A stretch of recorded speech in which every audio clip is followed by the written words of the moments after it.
Snow fell so thick it swallowed sound itself. The mountain range stretched endlessly white, each peak indistinguishable from the next. Pine forests stood frozen in place, their branches weighted down with ice that hadn't moved in weeks. Wind cut across the landscape like a blade, carrying nothing but cold and the promise of more cold to come. 1,400 meters away, the fortress sat embedded in the mountainside. Concrete walls, steel doors, floodlights that turned the surrounding area into a pale yellow wasteland. Guards rotated every 4 hours, their breath visible even from this distance. They trusted the winter. They believed the ice and snow formed a natural barrier that no enemy would be foolish enough to cross. They were wrong about that. Lieutenant Grace Harmon lay motionless on the ridge.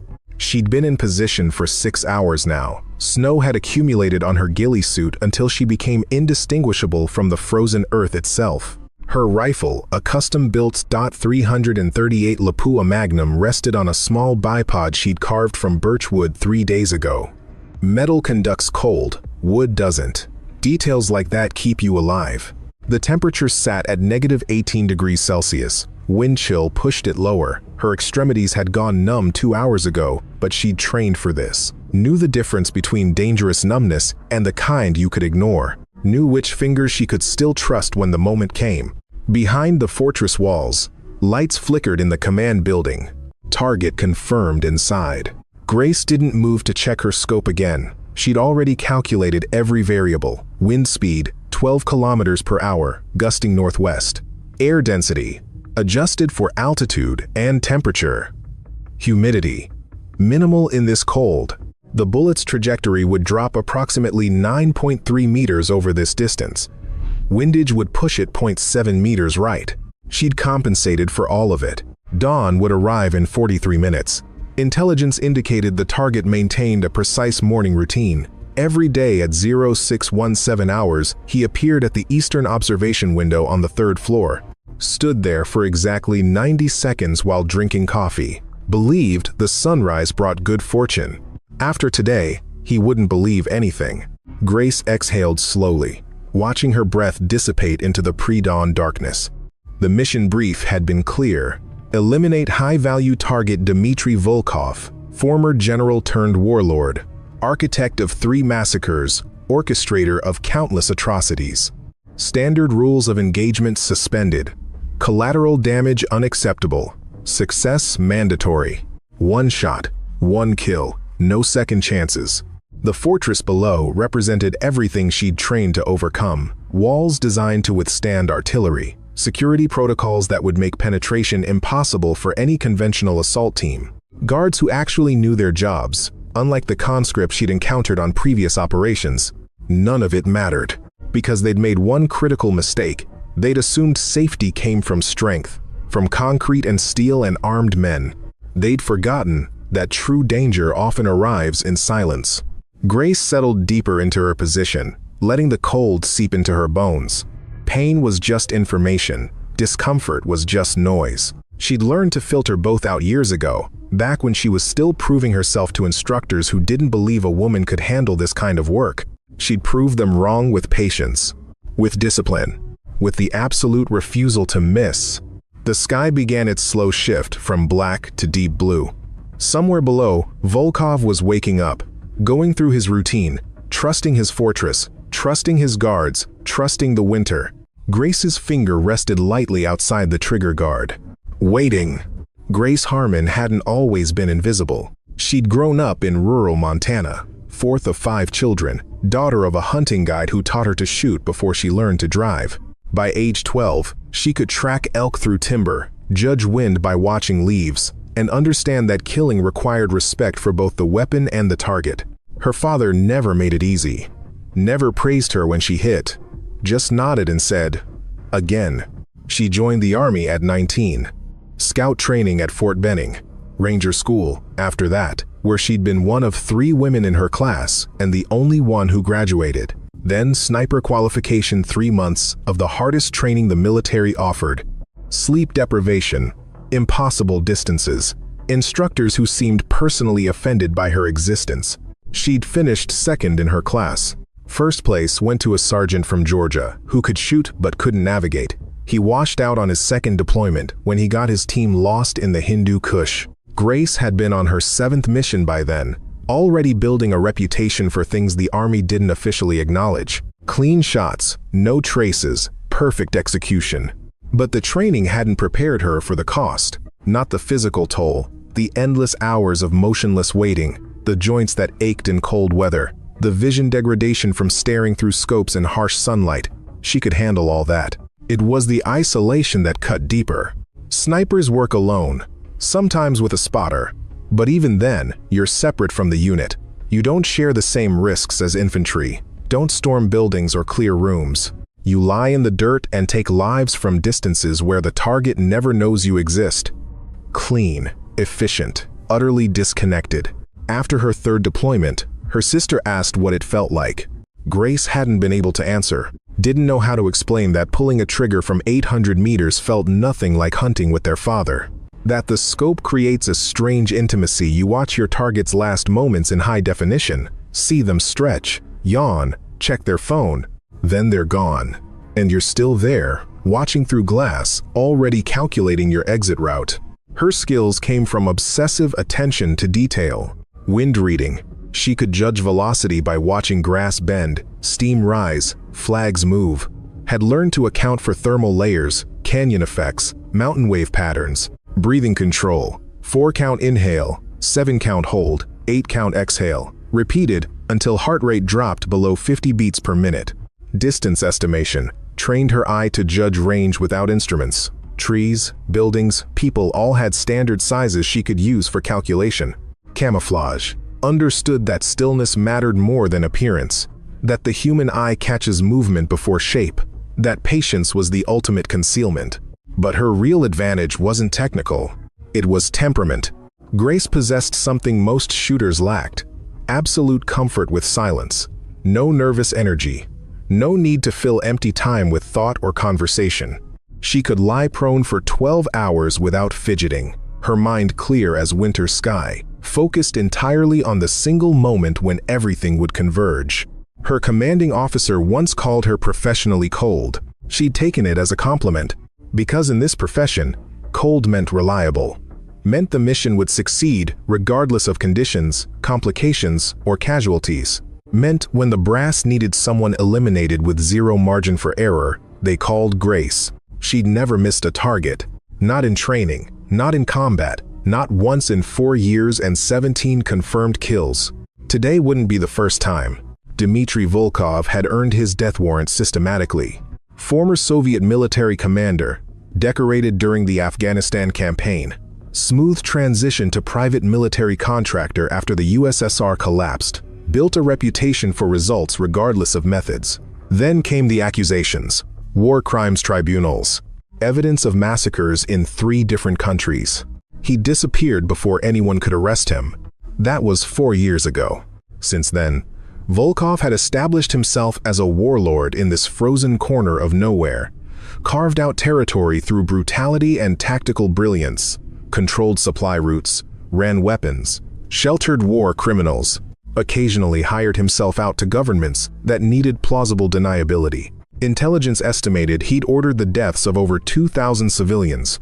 Not in combat, not as collateral damage. Deliberate executions designed to create terror. 3 months ago, he'd orchestrated an attack on a humanitarian convoy. 12 aid workers killed, including 2 Americans. Video of the aftermath reached the White House within hours. The president's response had been classified but clear. Eliminate the threat. Traditional options were impossible. The fortress sat in a region with no official U.S. military presence. Any overt action would trigger international incidents. Extraction teams couldn't penetrate the defenses without losses. Drone strikes risked civilian casualties in the nearby village. That left one solution: surgical removal. 1 bullet, 1 target, 0 evidence of American involvement. Volkov believed winter made him invincible. The mountain passes remained blocked with snow until late spring. Supply lines stretched thin for any attacking force. His men could hold the fortress indefinitely against conventional assault. Intelligence had identified his vulnerability through patience. 6 weeks of satellite surveillance, thermal imaging, pattern analysis. His morning routine never varied. Every day at 0617, he appeared at the observation window. Intelligence psych profiles suggested it was a control ritual, visual confirmation that he still commanded his domain. Hubris, disguised as leadership. The window faced east, catching the sunrise, ballistic glass, but old specifications. It would stop handgun rounds, but not modern sniper ammunition. The angle of approach offered one viable shooting position this ridge, exactly 1,427 meters from the target, outside the effective range for most shooters. But Grace Harmon wasn't most shooters. Mission parameters were absolute. Confirm target identity before firing. Single shot only, multiple attempts would trigger fortress lockdown. Eliminate target during the 90-second window. Immediate extraction following confirmation. Failure meant Volkov would disappear again, would tighten security, would likely relocate to somewhere even more inaccessible. Success meant removing a threat that had operated with impunity for years. Grace didn't think about the humanitarian workers, didn't dwell on the massacres or the war crimes. Emotional investment created hesitation. Hesitation created mistakes. She focused on the technical problem. Distance, known. Wind, measured. Temperature, constant. Target window, predictable. Ammunition, match grade. 338 Lapua, muzzle velocity, 936 meters per second. Ballistic coefficient, optimized for long-range precision. Everything else was noise. Somewhere inside that fortress, Volkov was drinking his morning coffee, believing himself untouchable, trusting in concrete and distance and winter. He had 40 minutes left to believe it. Grace had begun her approach 39 hours earlier. The insertion point was a frozen riverbed 8 kilometers from the fortress. A helicopter had dropped her there under cover of darkness, low-altitude flight, minimal radar signature, in and out before anyone noticed. Then came the walk. 8 kilometers doesn't sound far. In summer terrain with proper roads, you could cover it in 90 minutes. In waist-deep snow, sub-zero temperatures, carrying 20 kilograms of equipment while leaving no trace, it became a calculated endurance test. She'd taken it in stages. First 4 kilometers, following the river, where frozen water created a natural corridor through the forest. Wind had scoured some areas clear, leaving exposed ice she could traverse without sinking. Where snow accumulated in drifts, she'd moved along the edges, testing each step before committing weight. Tracks were unavoidable, but snow was forecasted to resume by dawn. Nature would erase her passage. The second 4 kilometers required different tactics. She'd left the river and moved into timber. Pine forest, dense enough to block satellite observation. Here the snow lay shallower, but softer. Each step required careful placement. Too much pressure and you'd sink. Too little, and you'd slide on the icy underlayer. Grace had learned to walk like a ghost. Weight distributed across the entire foot. Slow, deliberate movements, pausing between steps to listen. The forest held its own rhythms wind through branches, occasional snow sliding from overladen trees. She moved between these sounds, becoming part of the landscape's natural cadence. Temperature became the enemy after the first hour. Her core stayed warm enough. The exertion of walking provided heat despite the cold. But extremities suffered. Fingers went numb first, then toes. She'd stop every 90 minutes to restore circulation. Deliberate finger exercises inside her gloves. Careful stretching of feet inside insulated boots. Frostbite would compromise the mission more surely than enemy contact. At the 6-kilometer mark, she'd entered the danger zone. Fortress patrols occasionally swept this area. Not regularly, the cold discouraged routine security walks, but occasional enough that she needed to account for the possibility. Grace moved slower here, using every scrap of cover. Waited in shadow when instinct suggested caution. She never saw a patrol, but twice she heard voices carried on the wind. The final approach to her hide site required 2 hours for the last kilometer. The ridge offered perfect line of sight to the fortress, but virtually no cover. Just exposed rock and sparse vegetation. Reaching it meant crawling the last 300 meters across open ground in darkness, using natural depressions for concealment. Grace had covered herself with a white tarp during this phase, pulled it behind her like a shell, movement so slow that any observer would see only wind-driven snow. Her rifle remained wrapped in cloth, protected from moisture and temperature shock. By the time she reached the shooting position, dawn was still 9 hours away. She'd used that time to prepare, cleared a small area of snow down to frozen earth, positioned her bipod on solid ground, arranged her body to minimize exposure while maintaining mobility, covered everything, including herself, with snow and ice, until only the rifle's muzzle remained exposed. Then she'd settled in to wait. 6 hours now. No food, limited water. Cold had penetrated every layer despite her preparation. Muscles had moved past, aching into the numb acceptance that came with extended static positions. None of it mattered. In 37 minutes, Volkov would appear in that window, and Grace would be ready. Time moves differently when you can't move. Grace had learned this years ago. How 60 seconds could stretch into perceived hours when your body demanded action but discipline required stillness. How your mind would offer countless distractions, phantom itches, imagined discomforts, invented urgencies, all designed to make you shift position. She ignored them all. Her breathing had stabilized into a mechanical rhythm, 4 counts in through the nose, 7 counts held, 8 counts out through barely parted lips.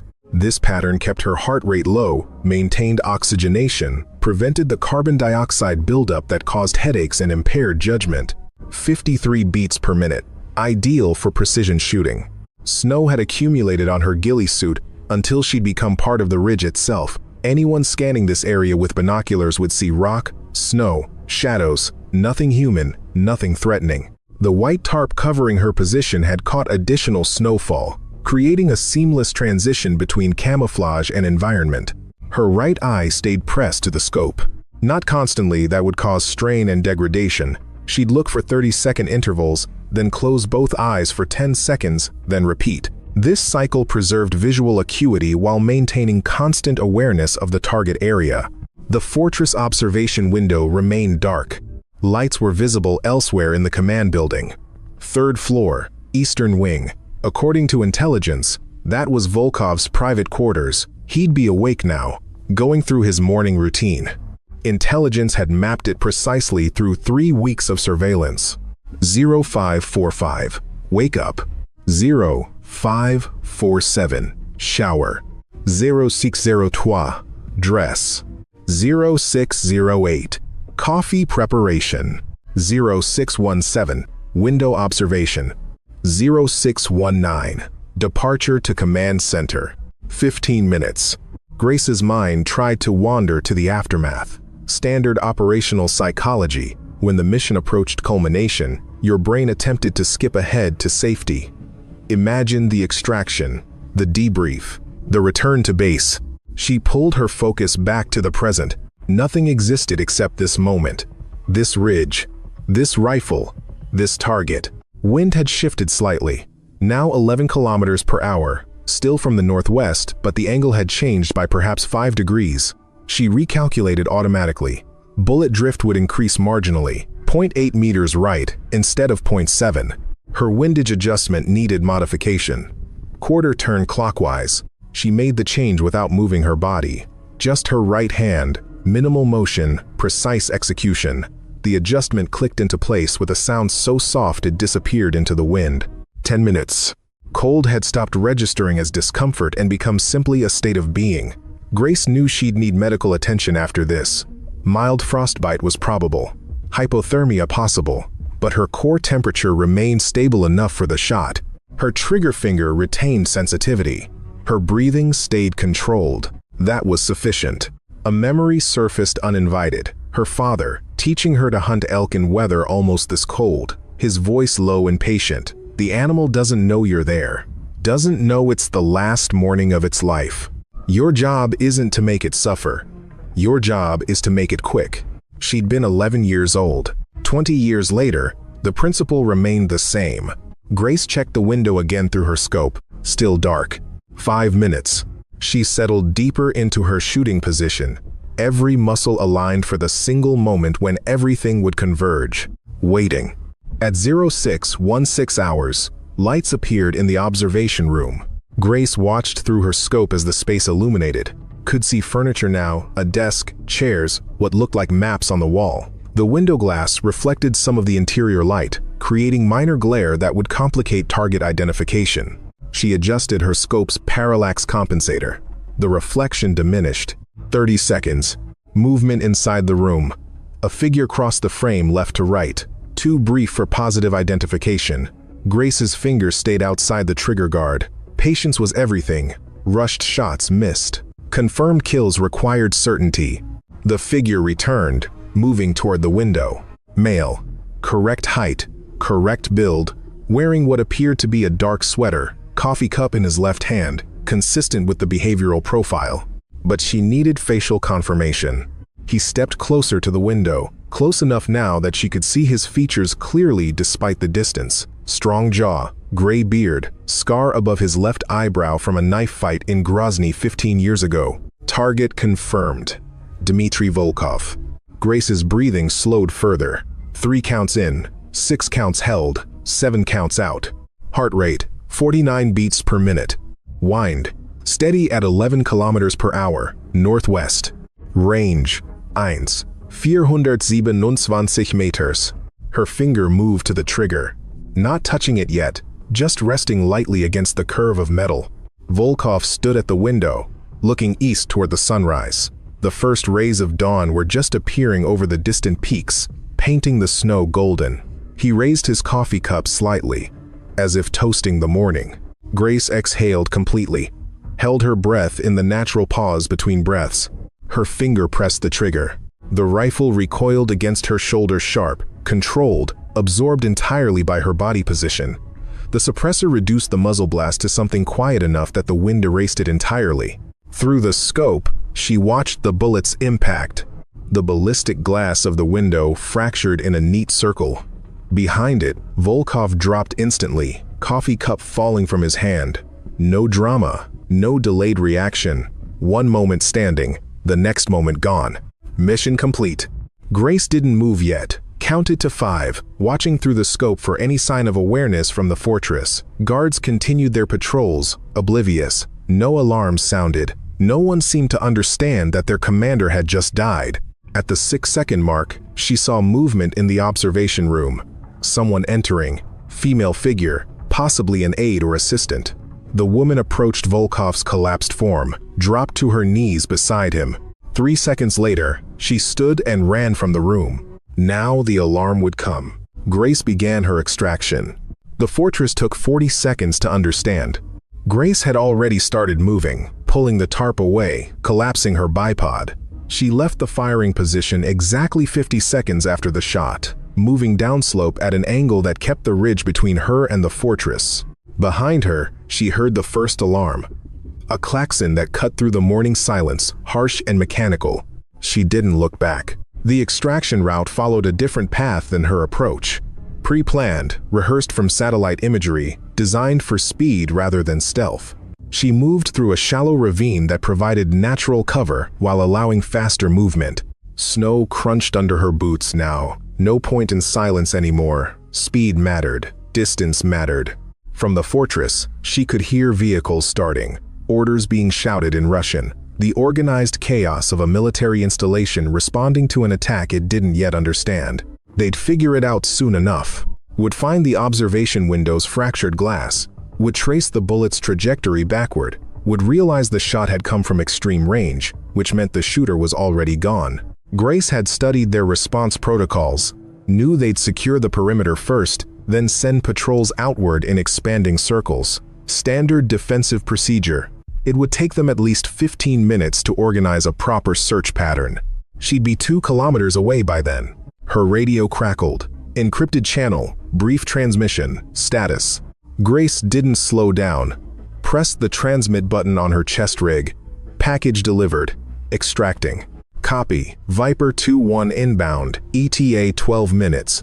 The helicopter. Right on schedule.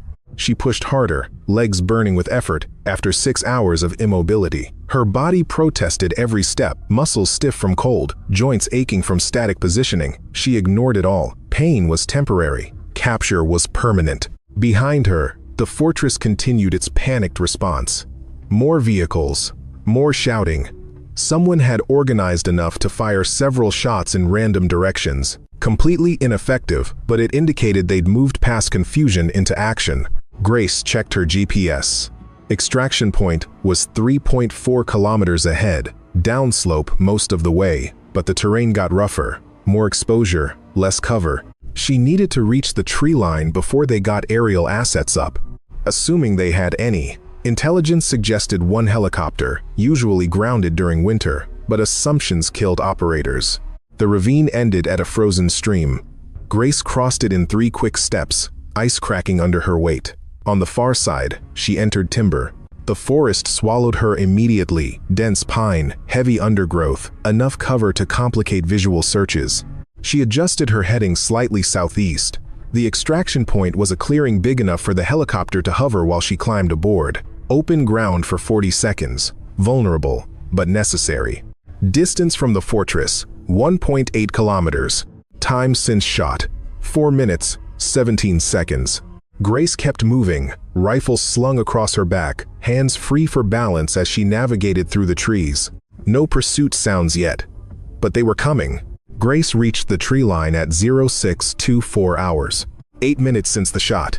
The forest had thinned into scattered pines and exposed granite. Beyond this point lay open slope, 300 meters of visibility to anyone with binoculars. She paused at the forest edge, breathing hard. Scanned the terrain ahead with practiced efficiency. No movement, no signs of enemy presence. The extraction clearing lay 200 meters downslope, a natural opening where lightning had cleared trees years ago. Empty. Her radio, Viper 2-1, 5 minutes out. She pressed transmit. Standing by. Area clear. Behind her, deeper in the forest, she heard engines.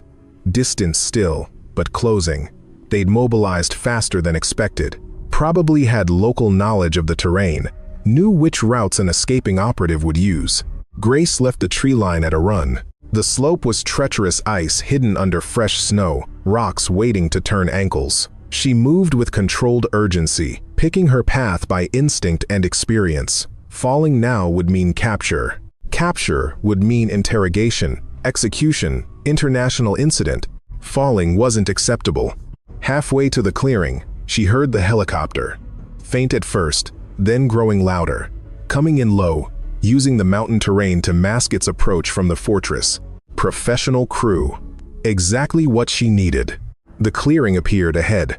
Grace covered the last 100 meters at full sprint, lungs burning, legs screaming. She broke into the open space just as the helicopter crested the ridge, a Black Hawk variant, unmarked, door gunner visible in the open bay. It didn't land, hovered 3 meters above the snow, downdraft creating a whiteout effect. Grace ran toward it, one hand raised to shield her eyes from the rotor wash. The crew chief leaned out, harness secured, extending a hand. She reached up. He grabbed her wrist, hauled her aboard with practiced strength. Grace tumbled into the cargo bay, immediately rolling to make room as the crew chief signaled the pilot. The helicopter banked hard, gaining altitude and speed simultaneously. Through the open door, Grace caught a final glimpse of the terrain below. The forest, the clearing, the fortress in the distance, still swarming with activity. Then they were over the ridge and gone. The crew chief handed her a headset. She pulled it on, hearing the pilot's voice. "Welcome aboard, Lieutenant. Clean extraction." Grace just nodded, too exhausted for words. They flew low and fast, following valleys where radar coverage was minimal. The crew maintained professional silence, giving her space to decompress. Someone handed her a thermal blanket. Someone else offered water. She drank slowly, feeling her body begin to register the accumulated stress. Her hands shook slightly, adrenaline crash, perfectly normal. Her feet had no sensation at all. Frostbite, probably minor. Mission successful. Target eliminated. 0 casualties. No compromise. Exactly as planned. The helicopter maintained its course, putting distance between them and the fortress with every second. Soon they'd cross into friendly airspace. After that, a series of transfers and debriefs before she returned to base. But for now, Grace just sat in the cargo bay, wrapped in the thermal blanket, watching the frozen landscape blur past below. Silent. Invisible. Gone. The official reports called it a medical emergency. Dmitry Volkov, age 57, had suffered a sudden cardiac event while reviewing morning intelligence reports. Died instantly. Tragic loss for the organization. Funeral arrangements pending.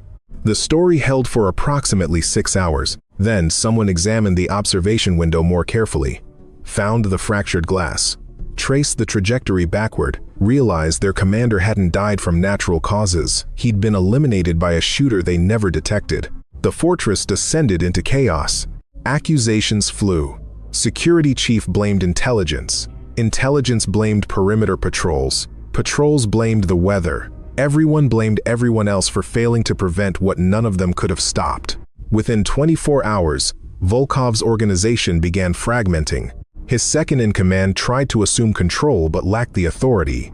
3 lieutenants declared themselves interim leaders. Supply routes collapsed. Financial accounts got frozen in the subsequent confusion. The entire power structure that Volkov had built through brutality and tactical brilliance dissolved like snow in spring, all from a single bullet fired by someone they never saw. Intelligence agencies monitored the fallout with professional satisfaction. The humanitarian organizations that had lost people to Volkov's brutality took quiet comfort in his removal. The governments that had struggled to address his activities through legal channels marked the problem as resolved. And in a classified facility 8,000 kilometers away, Grace Harmon completed her debrief. The session lasted 4 hours. Every detail documented approach, route, environmental conditions, target identification, shot placement, extraction timeline. Her commanding officer asked the same questions 3 different ways, ensuring consistency. Standard procedure for sensitive operations. At the end, he'd simply said, "Excellent work, Lieutenant." Grace had nodded. Didn't need praise, just needed confirmation that the mission objectives had been achieved. Medical cleared her 2 days later. Mild frostbite on 3 toes, nothing permanent. Muscle strain from the extended prone position. Recommended 10 days rest before returning to active duty. She took 7. There was no medal ceremony, no public recognition. Sniper operations didn't work that way. Success was measured in silence missions that officially never happened. Targets who died from causes that had nothing to do with American involvement. But among a certain community, Grace's reputation solidified. When teams needed impossible shots under impossible conditions, her name appeared on very short lists. When commanders briefed high-value target scenarios with 0 margin for error, they asked if Harmon was available. She never confirmed or denied anything, just took the assignments, completed the missions, returned to base without fanfare. Her fellow operators respected the discretion, understood that the deadliest hunters were the ones nobody talked about. The ghosts who appeared on distant ridges took their shots and vanished before anyone knew they'd been there. Grace preferred it that way. Preferred the silence. Preferred being the threat nobody saw coming. 3 weeks later, Grace stood on a different ridge in a different country. Different target, different conditions. Same fundamental equation: 1 shot, 1 kill. Surgical removal of someone the world would be better without. Snow was falling again.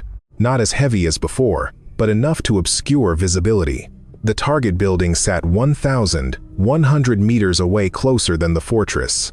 But the wind was worse, gusting irregularly, making calculation difficult. She'd been in position for 4 hours, would wait 4 more if necessary. Patience was her advantage.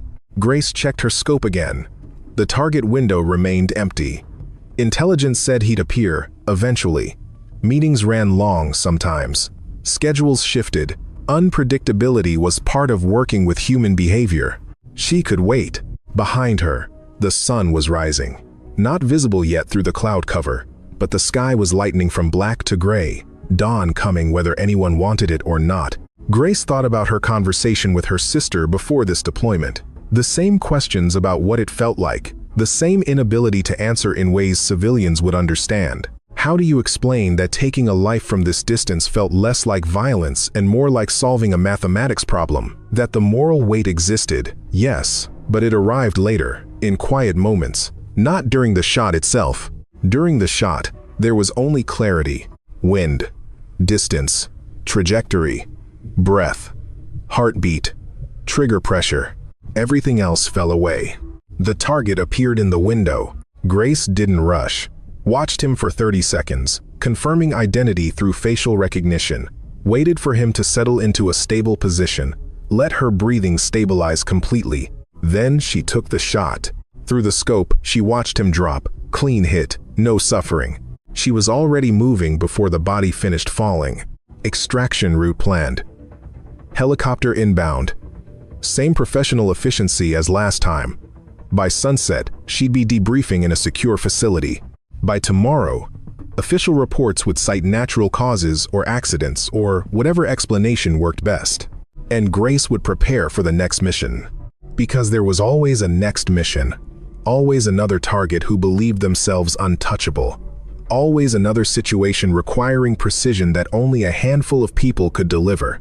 She'd chosen this work knowing what it would cost. The isolation, the moral complexity, the way it separated you from normal human experience, created a distance between you and everyone who hadn't pulled a trigger from a kilometer away. But she'd also chosen it knowing she was exceptionally good at it. That when the mission required absolute reliability, when failure would cost lives, when no other option existed, she could deliver. The helicopter appeared over the ridge exactly on schedule. Grace climbed aboard, accepted the thermal blanket, drank the water they offered, watched the landscape blur past below as they gained altitude and speed. The sun finally broke through the clouds, turning the snow golden. Another dawn. Another mission complete.